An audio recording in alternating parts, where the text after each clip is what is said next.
Rams fans, merry game day. Happy to be on a game day, although I'm very tired.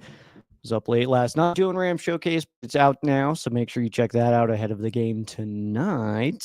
And yeah, I don't know. I haven't talked to today. Can't get a hold of him, so I don't know if he's sleeping or something. But I'll make fun of him for that because I was up till 2 doing my podcast, and I'm here now. So I'll mainly be taking questions without Tuna. No conversation necessarily to be back and forth, but we'll be chatting just about the game kind of in general because I'm all doing like I did Ram Showcase last night, and I'm also doing a pregame stream tonight. So as far as all of the craziness we can get into, I guess we're fairly limited if Tuna does not show up, but we'll be okay either way. Because there is plenty to get into, obviously, about this, just the scenario that we're in. Largely, the playoffs is kind of where my brain is at as far as, something. I mean, this game is big for the playoffs in the NFC, especially. And this will shake up the entire thing, which is going to be very fun, actually. I mean, I'm excited for that because, like, worst case scenario, we don't control our own destiny, but it's not over. You know what I mean? Like a loss isn't the worst thing ever, although it does suck real hard. So obviously, we're trying to avoid that. Let me get this shared out here. Let's see. All right. Simple enough. And we'll see, like I said, if Tuna pops up. I don't know where he is. I haven't talked to him. Can't get hold, or not that I can't get a hold of him, but he did not respond to me. So we're just rolling here. If you got questions, I definitely want score predictions for tonight as well. I feel like so many people are all over the place with their score predictions. I'll give mine right before I bounce out. But the differences I've seen in score predictions, like some people think is going to be 35-38, and some people are more in the like 16-13 range. So definitely curious to see where you are at with that. And I'm just going to assume the Tune is not going to be here for this one. So we're going to close the bad boy up and let's talk about it. So we'll also bring up, let me see, I want to bring up this page.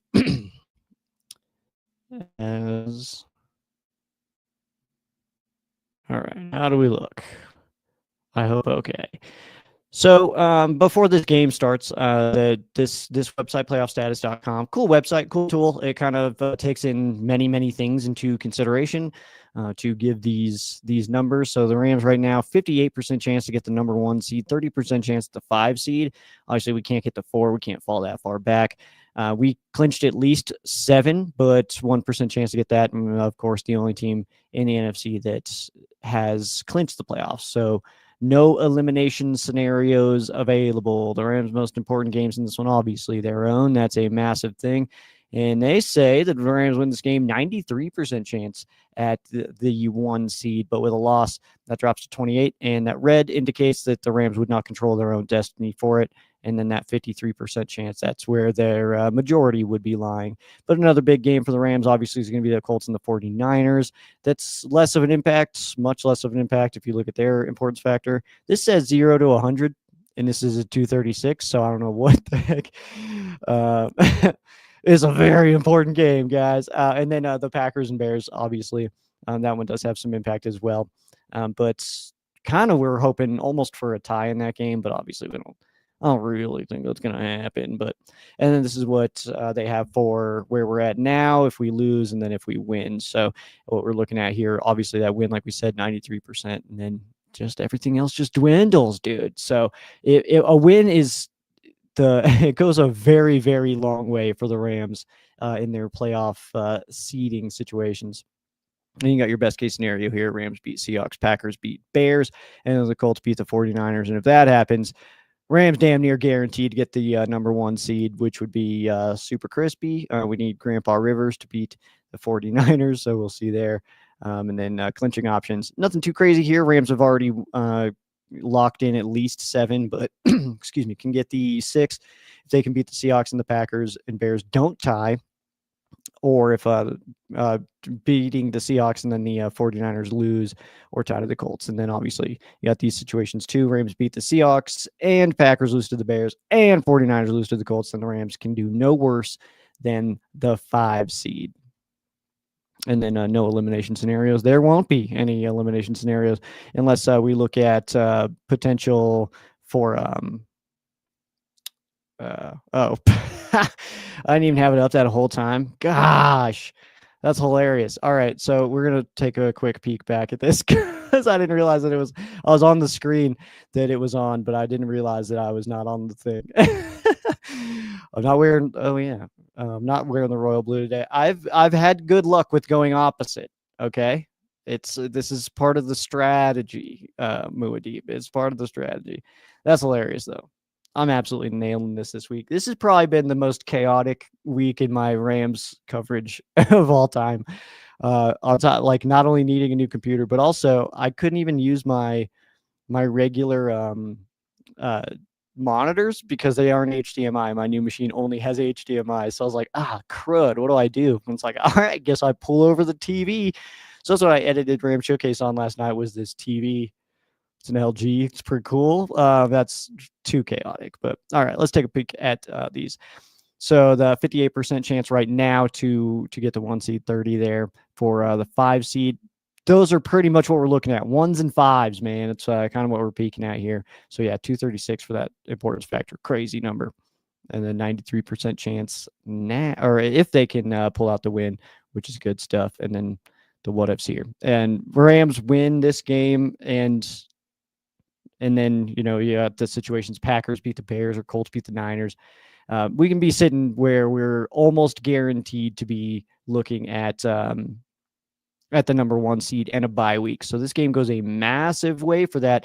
And I think that, too, the big part of that is partly because this is the Rams' last real difficult game. And, it's certainly possible that the Falcons are able to pull out something or the Arizona Cardinals are able to pull out something. But ultimately, it's one of those situations where if the Rams can win this game, we feel pretty good about the rest. And I would say too that we probably, I don't know, gosh, dude, I lost my train of thought entirely. I read a comment as I was trying to talk, and that's yeah, you're not lying, dude. You're not disaster streak. I don't even know what happened to Tuna. He was supposed to be here. I asked him if he was okay. He never said anything, so I guess he's not. Search party for Tuna. We're going fishing for Tuna. That's too easy. All right. Let's see here. And then it says, got to go bone for the undefeated streak. I love it. I love that that I'm not the only one who will sit there and look at my gear and be like, last time I wore that we lost, so I can't wear that. Stuff like that. But then you get in a situation where things get completely taken out of rotation, dude. So there is that part. I need score predictions. I need bold predictions if you got any for this one. I am on the side that I don't think that this game is going to be super high scoring. I think that we're going to see a situation where, it's cold and rainy. Let's see if I can pull up the weather here. Let's take a... Oh, yeah. The good stuff. It's about the same temperature where I live as it is in Seattle today. Just we don't have rain. But let's take a peek here. All right. Where am I at?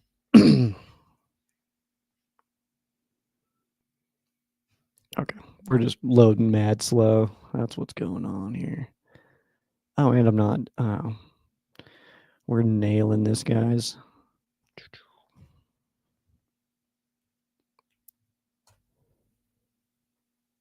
I got this new computer, man. Shouldn't have bought it. Well, it's not that I shouldn't have bought it. I needed a new computer, but Christmas is in 4 hours, and now I'm stressed about it. All right, let's see here. Let's take a peek.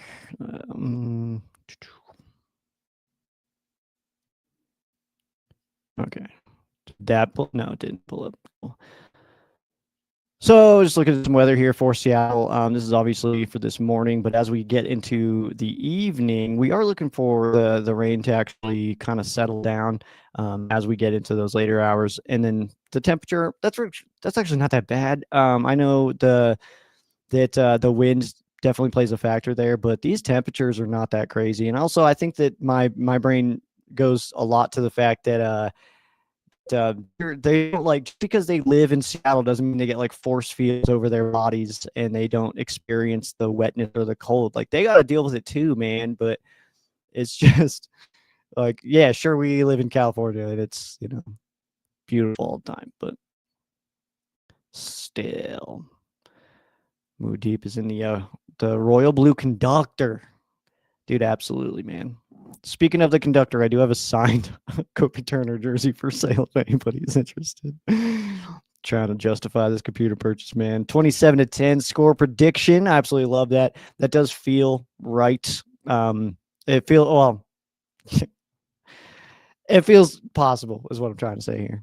Revenge Game 2. I love that. Heck yeah. Yep. I mean, it's in his blood. It's in his life. It's, it's part of who he is. 50 degrees in California is like -2 in Colorado. That's also still not that bad. And I know what your point is, but yeah, 50. Once they get moving around, you get a couple hits in there, man. The main thing that I'm worried about is the wind. It's going to be windy and wet and a little bit chilly. I wouldn't consider this a cold game. I consider this just a chilly game. You know what I mean? Just using my phone for what? For what? All right. Did you see the Puka stuff with the YouTubers? And did you comment on it already? Just late to the stream. I did not comment on that already because I also did not see the comments, so I don't know exactly what happened. I'm temporizing my judgment or opinions on the topic until it is more clear what happened, what's gonna happen, if it actually matters, if this is being overblown. I don't know. I'm on the side of like, okay, well, I guess I'll just wait. But I don't know. I don't know how to address it yet. You know what I mean? I also don't even know who those people are. So like I heard names. It's like, oh, Puka's on with this guy. And it's like, is that supposed to be a thing where I'm like, what? Because I was like, I've never heard that name in my life. I have no idea. Kamal coming in with the 20-14 score prediction for the Rams. I would not be mad about that. Mevis kicks the game winner tonight in the rain. It'll forever be dubbed as the great field goalie. Yes. Oh man. I was born in 1991, Chris. You are speaking directly to my heart with that reference. That's so funny. But yeah, man, I would be so pleased about this if Meves, if he's able to knock one in, man. To end it and close it out and get the Rams to win number 12, dude. For a dozen dubs, dude. A dozen dubs. I like that. I'm gonna use that somehow all week long. If we that's a long time. I'm gonna use it too. Heck yeah. Because we play tonight and then we don't play for like what feels like 4 more years. With the next game being Monday Night Football in week 17. So it's like we're pretty much going to watch our team play tonight, and then we have to watch every other team in the NFL play 2 times before we get to play again. And I guess that's fine. It's nice to get like a little extra bit of a break in there and stuff like that for like, especially guys like Devontae, and that we may be looking at like the return of like a Big Rig or a Big Rob maybe, or other bigs. And Devontae is mainly the one there, but that's just in Quentin Lake too. I don't know how his recovery is looking, but yeah, that's kind of cool. But heck yeah. All right. And then here we got some more questions about Puka. And I'll say I don't know. I'm very ignorant to this situation entirely. This is does Puka not have any adult friends? Why is he hanging out with children like Aden Ross? Is it Aden? I'm not sure. Again, I don't know who this person is. I don't know this name. I don't know if I'm supposed to know this person. I'm also 34. So maybe I don't know if that changes anything. Maybe it's one of those things where it's like, oh, obviously you wouldn't know this person. You're an old man or whatever. But Yeah, truly. True. Fahrenheit, not Celsius. Thank you for the clarity. This is not Peyo's channel though. We're on Fahrenheit in this world. Oh man. Locals are waterproof. That's right. Puka is concerning right now. I hope his teammates set him straight. That's a good point. As Devontae Adams was on Rams Revealed, and he kind of JB asked him, he's like, "Do you take on like that leadership role for Puka and like being that example?" And Devontae was like, "No, I don't need to be. He's great." So I don't know. Puka is 1 year younger than this person. So that's hilarious. All right. Let's see here. Oh, it's just like an internet troll. Okay. So is Neon the other? I don't know any of this stuff. You guys could be making this up right now. I'm not even kidding to you. You could be making up names right now, and I could be talking about like it's real news. I truly don't know who like what this is. Let's see here. I don't know. I don't really want to talk about it. Honestly, I don't know anything about it, so I don't even know how to talk about it. You know what I mean? So yeah, I guess I don't know what's gonna happen. People are talking about like suspensions like that. Don't know these people. Don't know the stream he was on. Don't know what was said was so bad. I've heard that the comment about the refs. That's definitely one you don't want to be saying. And Puka's been a little bit loose lately. Like you get that comment where he's at the basketball game or whatever, and he's sitting there and he's all Ravens suck or whatever. It's like that kind of stuff is like, probably shouldn't be doing that. It's hilarious. I love it. It's super funny, but like probably don't need to do that. Probably, you know what I mean? So, yeah. I guess I don't know. He's feeling a little loose right now, and that's okay, man. He's still super young. That's a lot of money to have to be given to somebody, and also he's just like mad famous and known as like one of the best athletes in the world right now. Like I don't know, man. I'd be going a little bit crazy myself if I was in that situation. Kamal 2 says, excited to see Akello line up on JSN. See some nice swats. Yeah, we'll definitely see that matchup, I'm sure, but I do believe that the bulk will be Manuel Forbes on JSN. And I know, you're sitting there right now, you're fuming. Your Forbes has been being smoked the last few weeks.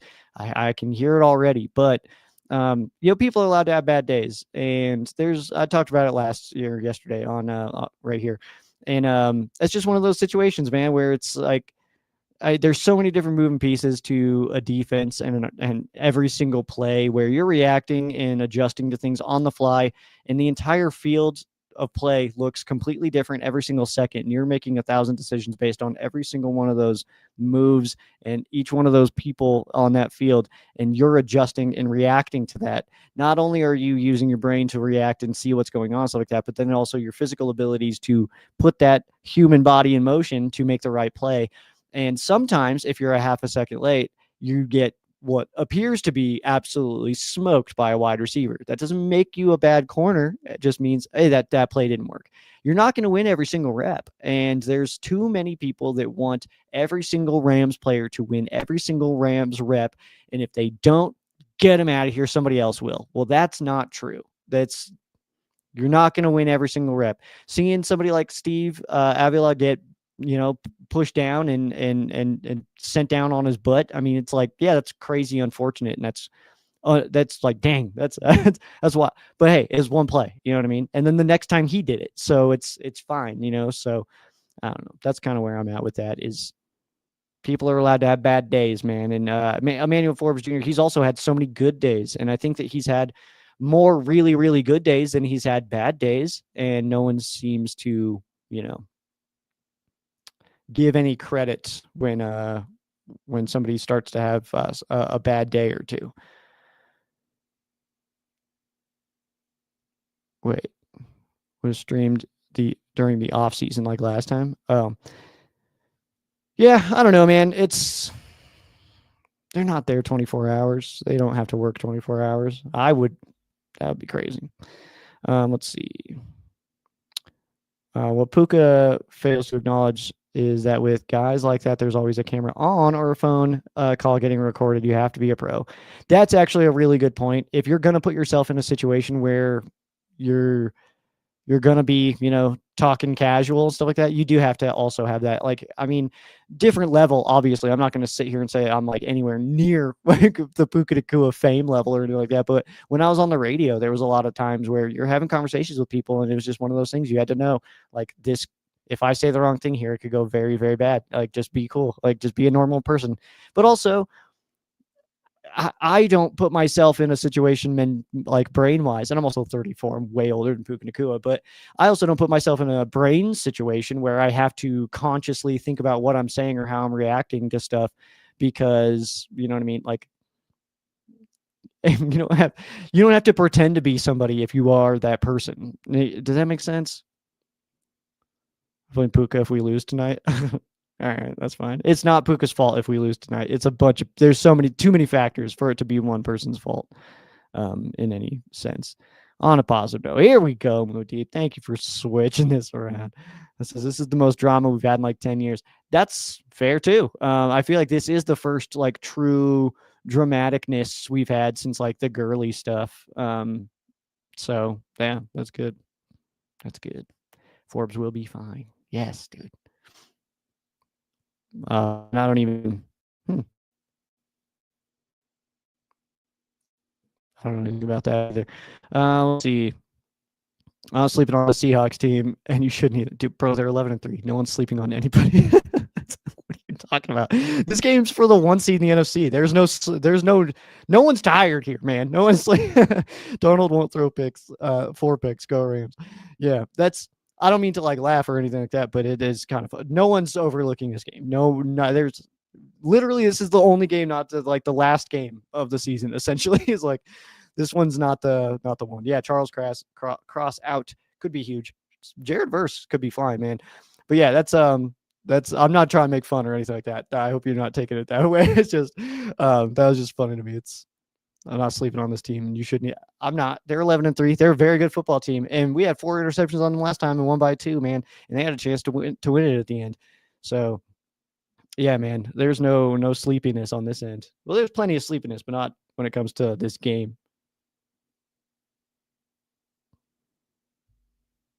Yes. Freaking Tuna, dude. Always lazy Tuna, man. Let's see. Oh, I thought I was pulling up a different comment. I wouldn't be mad. I would not be mad about that. Let's see. You think Mump gets snaps on the goal line with DA out? I'm gonna guess no, because even though they kind of like, he's the apprentice, and they kind of talk about him like he is kind of like the more of like he's like the baby clone of of Devontae Adams. That's I'm just not sure if they would put him in that situation yet, because D had a hard against the secondary, punching it in from short as well. Even in the first game, he did have that touchdown, but in the first game against the Seahawks, Adams had 1 catch for 1 yard, 1 touchdown. That was his stat line. So, it's for as far as like needing to replace production in this matchup specifically. I mean, that can come from somewhere. But I think that when we get to the goal line, we'll probably see 13 personnel with Puka Nakua, if I had to guess. We'll see. Then if we lose, do you think we still win the Super Bowl? I absolutely think this is a Super Bowl worthy team. This game does not end your season, which is good. Yeah, I do think that the Rams could still win a Super Bowl losing this game. I just don't want to play on the road in the playoffs. You know what I mean? Like, we got, and it's not just because of like advantages and stuff like that. It's mainly, for me, it's because we got burned out of having a SoFi playoff game last year. And I think it would be really cool for the fans to be able to get at least one at SoFi, considering we had to have our home game in Arizona last year. So why do people always say the rain and cold will turn the Rams into badness? It's not like the other team doesn't have to play in the rain too. I was saying that earlier. It's like they don't have like a force field over them because they live close to that stadium. Like, they have to experience it just like we do. I don't know. I feel like that's like the most ridiculous thing ever. The only team that I could give any kind of like, okay, fair enough. You have an advantage in the cold weather. Is the Bengals, and that's because they don't have an indoor facility, so they just have to practice in it all day, all week long and stuff. So there's other teams that like it's like the Packers just practice inside. It's like so when you go to Lambeau, it's like just because our drive to work is warmer than their drive to work doesn't mean that on Sunday when we all practiced in the same exact conditions that when we all go out on the field on Sunday that they're all of a sudden like, oh, it feels like 80 out here. That's crazy. And the Rams are like, oh, it feels so cold. Like that's not everybody's cold. Okay. Start moving around. You're a professional. This is the thing. This is that's part of it. So I don't know. That's kind of where I'm at. In fairness, like they call this a cold weather game. I don't know how cold I'm calling it. It's a chilly game is what I'm referring to it as. But yeah, historically speaking too, the Rams also have not done that well when it's a little chilly. So let's see. Rams played good in the snow in Philly. That is absolutely right, Rod. Says he's not worried. I think it's certainly possible that this is going to be totally fine. Wind chill factor. Yeah, that'll only bring it down because it's going to be wet and windy. But it's going to be in like the low 50s. So that's only going to bring it down to like 40 to 45 as far as like a feel. And again, just not that bad. I mean, we've dealt with so much worse. I was at a Rams game where it was 12 degrees. You know what I mean? And everybody's flying around out there. I know that much. Friggin' Baker Mayfield throwing touchdowns, Tyler Higbee and stuff, man, it was good stuff. Who you got winning? I got the Rams winning, dog. I'll get my score prediction because I'm going to head out of here. I got to go to work here soon. And then hit the game. So I will be doing my live stream on the Rams Showcase Facebook and YouTube channel. We'll send a search party out for Tuna, make sure that he's okay, and we'll be good. But that'll be tonight. I'm not sure exactly what time I'll start, but I'll be doing that live stream ahead of the game tonight. So as far as score predictions, we saw, I don't think anybody picked Seattle in this stream, but that makes sense. Look at what I'm surrounded by and stuff. So yeah, they're reasonable. But for this game, I think it's actually going to be more low scoring than I think some people. But obviously, I think overall, I did have some kind of lower ones on here. But I'm going to say that the Rams put up 20 and Seahawks put up 10. I'm going to say 20 to 10 Rams. I think that we can control the ball with the ground attack, and I think that they'll have a hard time doing that. I think if they try to control the ball with the ground attack, then the Rams will get a lot of 3 and outs and we'll be rolling. Broncos have the altitude advantage. That's a good point. It actually is a thing. And I tell people like Rams play out in Denver next year and I live in Colorado. So, I'm used to it. I get this stuff. Colorado Springs too, where I live is actually higher elevation than Denver. So I don't know. I warn people all the time. It's like, make sure you take it easy out here and stuff. That's why the Olympic training centers out here, they call my city Olympic City, and then, but yeah, they, drinking water and stuff like that is really all you need, but it takes a couple days to kind of truly acclimate. But yeah, because on the flip side of that, that like I feel like if the Broncos are here and they're practicing in this altitude all the time, wouldn't they be damn near superheroes if they go play in Miami? And they're not. So it is a factor, but I don't think it's as big a factor as most people think. You just need to take your time.